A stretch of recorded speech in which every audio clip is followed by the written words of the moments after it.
Good evening, my dear friends. I take you through the road not taken for learning this English. யாரும் இது வரைக்கும் நடக்காத ஒரு பாதையில் தான் நான் உங்களை கூட்டிகிட்டு போகிறேன். நான் அப்படி கூட்டிகிட்டு போகணுன்னு தான் நினச்சேன்.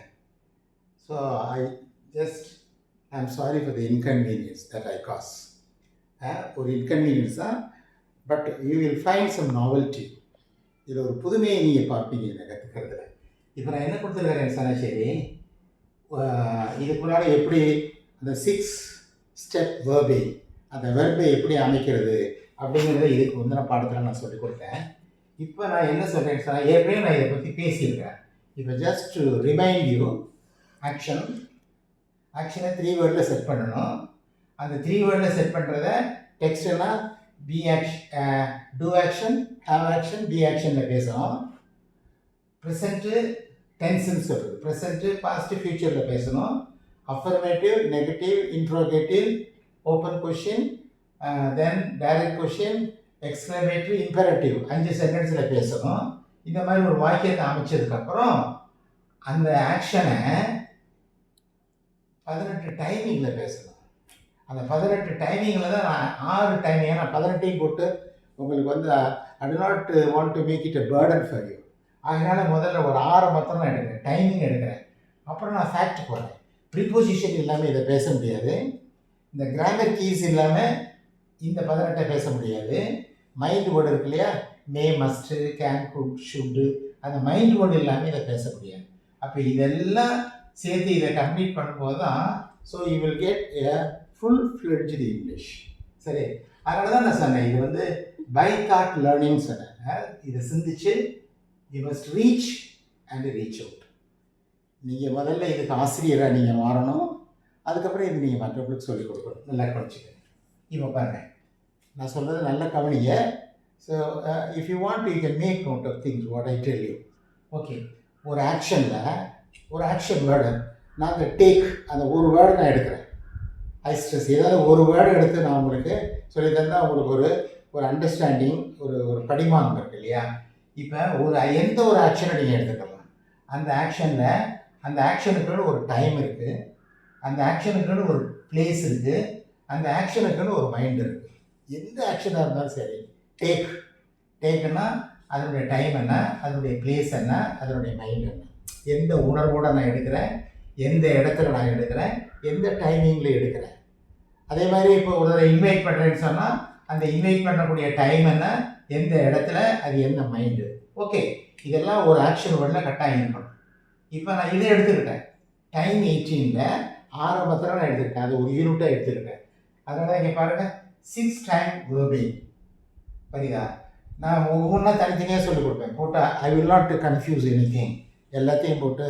So I will not make a mess of your learning, don't worry. ஒவ்வொன்றையும் நான் தனித்தனியாக நடத்துகிறேன், நீங்கள் நல்லா கவனிச்சுக்கோங்க. பாருங்கள், முதல்ல எந்த ஒரு செயலாக இருந்தாலும் சரி அதை வழக்கமாக செய்யணும். நான் 6 மாத்திரம் தான் சொல்கிறேன். இந்த 6 நீங்கள் கற்றுக்கிட்டீங்கன்னு சொன்னால் எனக்குரிய 60% இங்கிலீஷை நீங்கள் அழகாக பேசலாம் வித்தவுட் கம்மிங் கிராமர் மிஸ்டேக். இந்த கிராமர் மிஸ்டேக்குங்கிறது இந்த கீஸில் தான் வரும். பாருங்கள், அப்போ ஒரு செயலை எடுத்துக்கிட்டிங்கன்னா அதை நீங்கள் வழக்கமாக செய்யலாம், கடந்த காலத்தில் செய்யலாம், எதிர்காலத்தில் செய்யலாம், ஏற்கனவே அதை செஞ்சுருக்கலாம், இப்போ நீங்கள் அதை செஞ்சுக்கிட்டு இருக்கலாம், இப்போ கொஞ்ச காலமாக அதை செய்யலாம். எந்த ஒரு ஆக்ஷனுக்கு இந்த 6 டைமிங் இருக்குது. இந்த 6 டைமிங்கை விலைக்கு நம்மளால் பேசவே முடியாது. என்னது, வழக்கமாக செய்கிறோம், கடந்த காலத்தில் செஞ்சோம், எதிர்காலத்தில் செய்ய போகிறோம், ஏற்கனவே அதை செஞ்சு இருக்கிறோம், இப்போ அதை செஞ்சுக்கிட்டு இருக்கிறோம், இப்போ கொஞ்ச காலமாக அதை செஞ்சுக்கிட்டு இருக்கிறோம். அப்போ ஒவ்வொரு டைமிங்க்கு தகுந்தாப்புல அந்த கிராமர் கீஸ் வந்து மாறுது பாருங்களேன்.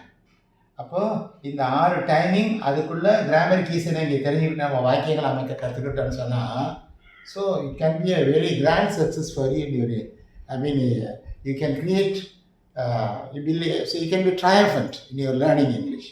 பார்த்துக்கங்க. முதல்ல நான் இதை மாத்திரம் நடத்துகிறேன் பாருங்கள். Habitual time. இப்போ எந்த ஒரு செயலையும் நம்ம வழக்கமாக செய்யலாம். ஹேபிச்சுவல் அப்படின்னு சொன்னால் அது சம்மந்தப்பட்ட வார்த்தை என்ன, யூஸ்வலி, எனக்கு டைம் இல்லை, சாரி எனக்கு பிளேஸ் இல்லை, இதெல்லாம் எழுதி உங்களை புரிய வைக்கிறதுக்கு. அதனால தான் தயவுசெய்து just cooperate with me while you follow my teaching. You make note of things what I tell you orally. அப்போ அந்த ஹேபிச்சுவல் டைமிங்கிறது என்ன? ஒவ்வொரு நாளும், எப்பொழுதுமே. அதாவது இந்த ஹேபிச்சுவல் டைமிங்க்கு பாஸ்ட்லேயும் நடக்கும், இப்போவும் நடக்கும், இனிமேவும் நடக்கும். இதான் ஹேபிச்சுவல் டைம்னு சொல்கிறது. அப்போ இதுக்கு வந்து நீங்கள் ப்ரெசன்ட்னு சொல்லக்கூடாது. ஒரே ஒரு குறிப்பை பார்த்து நீங்கள் நல்லா கவனிச்சுக்கோங்க. இந்த டைமை பொறுத்த மட்டும் நீங்கள் தெரிஞ்சுக்கிறதுக்கு நல்லது. பாஸ்ட் டைம் இருக்குது, அது நம்ம வாழ்ந்தது, இட் இஸ் ஃபேக்ட். ப்ரெசன்ட் டைம்ங்கிறது என்ன தெரியும் இல்லையா? ஜஸ்ட் உங்களுடைய it will be thought provoking. Present டைம்ங்கிறது வந்து இந்த சொடக்கு தான் ப்ரெசன்ட். இதுக்கு முந்தின சொடக்கு ஏறக்குறைய 600 மில்லியன் ஆண்டுகளை என்ன நடந்துச்சோ அது பூராமே பாஸ்ட் தான். அதை பூரா பாஸ்ட்டில் தான் சொல்லணும். இந்த சொடக்குக்கு முன்னால் எந்த செயல் நடந்தாலும் அது பாஸ்ட். இந்த சொடக்குக்கு அடுத்த சொடக்கு வந்து ஃப்யூச்சர். அப்போ சொடக்கு தான் ப்ரெசண்ட்டு, இதுக்கு முன்னால் நடந்தது பூரா பாஸ்ட்டு, இனிமேல் நடக்க போகிறது பூரா ஃப்யூச்சரில் பேசலாம். இதுக்கிடையில் அதோட ஏற்கனவே இப்போது அப்படிங்கிறது அடுத்த இதோட சம்மந்தப்பட்ட ஒரு டைமிங்ஸு. நான் ஒவ்வொன்றும் வரும்போது உங்களை நான் சொல்கிறேன். அதனால் ஹேபிச்சுவலுங்கிறது வந்து நல்லா கவனிச்சுக்கோங்க, வழக்கமாக நடக்கணும். இல்லைன்னா அந்த வார்த்தையை எழுதுறதுக்கு நீங்கள் இடம் இல்லை. இன்ஸ்டன்ட், இந்த ஒரு சொடக்கில் நடக்கிறது ப்ரெசண்ட் தான். அதே சமயத்தில் மனசால் நினைக்கிறதையும் நம்ம ப்ரெசண்ட்டில் தான் சொல்லணும். பட் கன்ஃபியூஸ் பண்ணிக்கிற வேணாம். So just for your informations. அதனால் ப்ரெசண்ட்டுங்கிறது ஒரு டைமே இல்லை. என்னை கேட்டால் you will surprise when I tell you, perhaps you may find fault with me when I tell you. ப்ரெசண்ட்டுங்கிறது வந்து பாஸ்ட்டு முடிகிறது, இந்த சொடக்கு ப்ரெசண்ட்டு, ஃப்யூச்சர் இதிலேருந்து தான் ஆரம்பிக்குது. அப்போ இந்த இன்ஸ்டன்ட் ஆக்ஷன், இந்த இன்ஸ்டன்ட், இந்த டைம்ங்கிறது வந்து ஆல் இன்க்ளூசிவ்னு பேர். ப்ரெசண்ட்டுன்னு ஒன்று இருக்க முடியாது. சரி, இது வந்து ஒரு தியரட்டிக்கலாக நீங்கள் தெரிஞ்சுக்கிறதுக்காக நான் சொன்னேன். இப்போ ஹேபிச்சுவல் எடுத்துக்கிறோம் வழக்கமாக. இதுக்கு ஆக்ஷன் ஒன்று தான் வரணும், வேறு எதுவுமே வரக்கூடாது. நல்லா கவனிச்சுக்கோங்க. ஆக்ஷன் ஒன்று தான் செய்யணும். இப்போ டேக்னு சொல்கிறேன். இப்போது நான் வழக்கமாக காஃபி சாப்பிட்றேன்.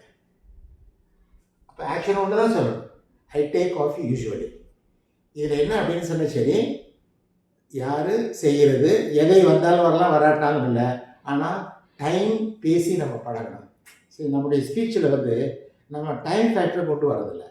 ஒருத்தர் ஒரு செயலை செஞ்சார், எப்போ செஞ்சார், எப்போ செய்கிறாரு அப்படிங்கிறதுக்கு தான் அதனுடைய ஒரு கம்ப்ளீஷன் இருக்கும். அது வந்து that can become full fledged when you just say your the timing of the action, இல்லையா? அப்போ நான் என்ன சொல்கிறேன், இப்போ இதுக்கு நான் ஒரு 3 சென்டென்ஸ் நான் சொல்லி தரேன் பாருங்களேன். I take coffee usually. நான் காஃபி சாப்பிட்றேன் வழக்கமாக. அதே மாதிரி த சன் ரைசஸ் எவ்ரிடே. எவ்ரிடேங்கிறது என்ன சொல்கிறது? ஒவ்வொரு நாளும் சன் என்ன செய்யுது, அது ஒவ்வொரு நாளும் சூரியன் வந்து உதயமாகுது. அப்போ த சன் ரைசஸ்ன்னு தான் சொல்லுது, சன் இஸ் ரைசிங்னு சொல்லக்கூடாது. The sun rises in the east. அது ஈஸ்டில். இன்னும் ரொம்ப ஆழமாக செஞ்சீங்கன்னு சொன்னால் சூரியன் உதயமாகிறது இல்லை. அண்டவெளிக்கு போயிட்டீங்கன்னு சொன்னால் யூனிவர்ஸில் வந்து ஈஸ்ட்டு வெஸ்ட்டு டைரக்ஷன்ஸ் எதுவுமே கிடையாது. ஆக்சுவலாக இது எப்படி சொல்கிறதுன்னு சொன்னால் த Sun seems rising in the east அப்படி தான் சொல்லணும் நியாயமா. பட் சம்டைம்ஸ் நான் இதை சொல்லும்போது என்ன செய்வாங்கன்னா மற்றவங்க அதை தப்புனோட சொல்லுவாங்க ஒரு வேளை. புரியுதா? ஏன்னா சன்னுக்கு வந்து வழக்கங்கிறது கிடையாது, அது எப்பொழுதுமே ஒரு இடத்துல இருக்கும், அவ்வளோதான். அதனால் சூரியன் பூமி சுற்றுறதுனால நமக்கு அந்த மாதிரி தெரியுது. அதனால இப்போ நான் என்ன சொல்கிறேன், ஐ டேக் காஃபி யூஸ்வலி. அதே மாதிரி நான் எப்பொழுதுமே ஒவ்வொரு நாளும் காலையில் நான் இங்கிலீஷ் கற்றுக்கிடுவேன். அப்போது ஐ லேர்ன் இங்கிலீஷ் யூஸ்வலி. இப்போ இதே மாதிரி நான் ஒரு 5 சென்டென்ஸ் சொல்கிறேன்.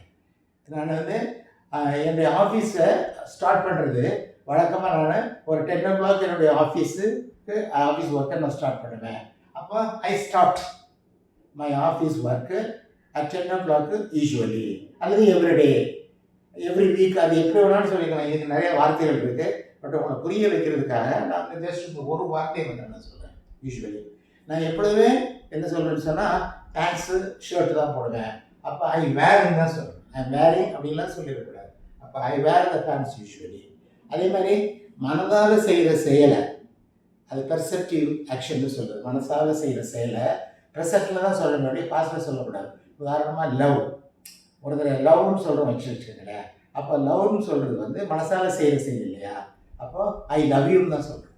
அப்போ நம்ம அதை டைம் சொல்கிறதில்ல, I love you for the work. I love you everyday. I love you யூஸ்வலின்னு சொல்லணும்.